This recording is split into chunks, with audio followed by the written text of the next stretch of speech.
So ayun mga Kalingap, welcome back to my YouTube channel, Kalingap Maymay. At ito nga guys, no, panibagong reaction tayo dito kay Beyonce. At ayan guys, talagang matutuloy kaya ang kanyang ribbon cutting ngayong araw mga Kalingap. At dahil nga nagka-problema no, about po dito sa ilaw at sa tubig ng bahay ni Beyonce. Ayun, bago natin simulan guys ang ating reaction, opinion ko lang po dito about sa hindi matuloy na tag dito ribbon cutting ng bahay ni Beyonce na dapat ay noon pa nila yan inaasikaso guys, yung ilaw, kuryente, di ba? At nagka-problema nga dahil sa hindi inaasahang pangyayari. Pero siguro ay inaasikaso na nila yan mga Kalingap. So naandyan na yan, huwag na magsisihan, di ba?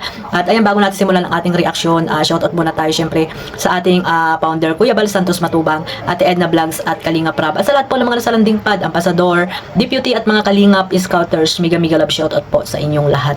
At ayan nga guys, no, nakita nyo naman ang napakagandang bahay ni Beyonce. Talagang ito po ang record breaker po dito sa pabahay po ng Team Kalingap. Talagang level up na po guys, no? Syempre maraming salamat po sa solid supporters, Kalingap partners, na mga sponsor na mababait, no? Na tahimik lamang na tumutulong po dito kay Kalingap Rab at syempre dito kay Beyonce na talagang mahal nila, no? Mahal nila si Beyonce guys, at mula noon hanggang ngayon ay talagang minahal nila itong si Beyonce, no? Nang dahil din kay Kalingap Edo na nai-partner dito kay Beyonce yung love team nila na EDSA. Ayan, nakita po itong si Beyonce at nandyan nga po, napakaswerte mga Kalingap.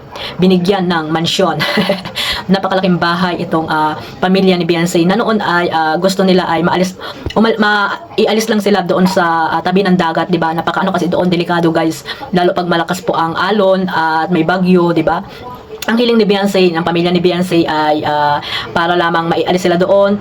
Simpleng bahay lamang po ang gusto nila, pero ibang bahay po ang naibigay po ni Kalingap Rab. Talagang up and down po ang naibigay ni Kalingap Rab. Siyempre, nang dahil na rin po sa mabait na sponsor po ni Beyonce, ayan, nabigyan siya ng malamansyon na bahay. Napakaswerte talaga guys, no? Ng mga tinutulungan po ni Kalingap Rab, yung mga napababahayan po ng Team Kalingap, siyempre ni Kuya Bal Santos Matubang. Ayan, napakarami na po nila pabahay. Nasa 200 plus na po yan mga Kalingap mula noon hanggang ngayon.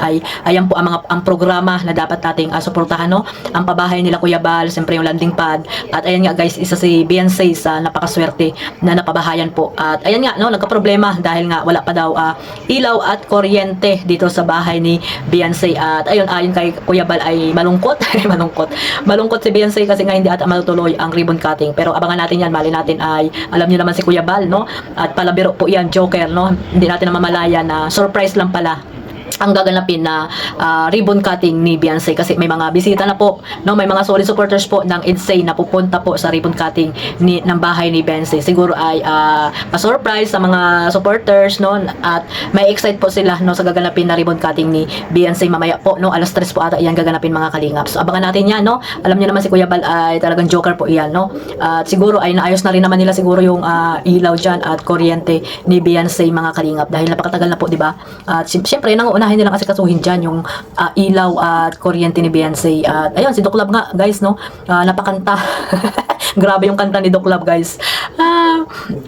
Talagang ano no, talagang feel na feel ni Doklab na kumanta about po dito sa ilaw ni Beyonce mga Kalingap. So ayan guys, abangan natin. At syempre nandiyan po si Papa Eds na nakasuporta lamang po dito sa kanyang YP, di ba mga Kalingap? At malapit na po, no, na mapuntahan niya ni Edo, di ba? Mapasyalan si Beyonce, hindi na katulad ng napakalayong bahay nila dati, no? Yung lumang bahay nila ay napakalayo guys. Kaya itong bahay ni Beyonce ngayon ay medyo malapit na po ata yan sa dait. Kaya syempre mapupuntahan na lagi ni Papa Eds. Ayan, abangan natin yan mga Kalingap, ang laging pagbisita dyan ni Papa Eds, lalo na pag hindi busy si Papa Eds, no, sa pagbibigay ng mga ayuda sa kanya mga beneficiary. So abangan natin guys ang mga iba pang pangyayari po dito sa EDSA mga Kalingap. Ayan, no, mga supporters po ng EDSA dyan, ayan, no, ipagpatuloy nyo lang po ang pagsuporta. Hayaan nyo na po yung mga basher dyan ni Papa Eds, no, at ni Beyonce. Basta po mag-focus po kayo sa tambalan nila na EDSA. Sa kanila lang po kayo maniniwala, lalo na po kay Papa Eds, no. Huwag kayong maniwala sa mga basher ni Papa Eds kasi matagal na po iyan guys, matagal na may basher si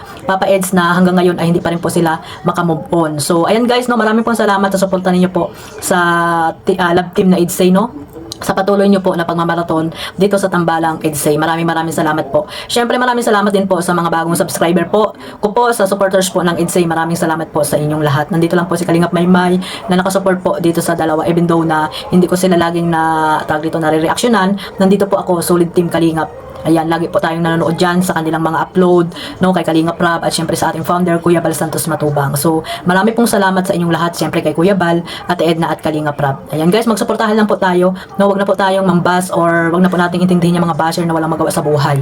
No, God bless po sa inyong lahat. Ayan, panoorin natin yung sinabi dito ni Kuya Bal Santos Matubang sa kanyang live. Ayan, marami pong salamat. God bless us all. Mabuhay po ang Team Kalingap. Ayan guys. Kaibigan, alam niyo kung dahilan kung bakit po hindi tuloy po yung ribbon cutting. Sapagkat si Biancy po ay walang tubig at walang kuryente. Di ba po pwede po yun na gano'n?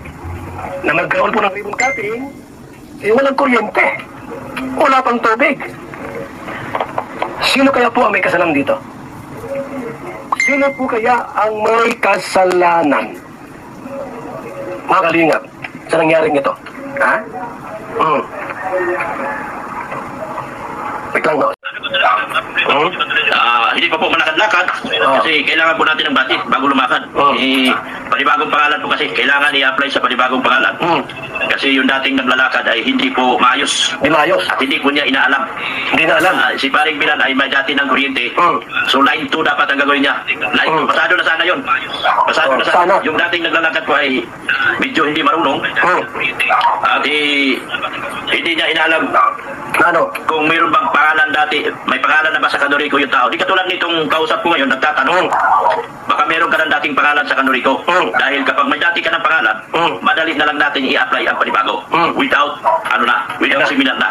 Dahil line 2 na po ang gagamitin.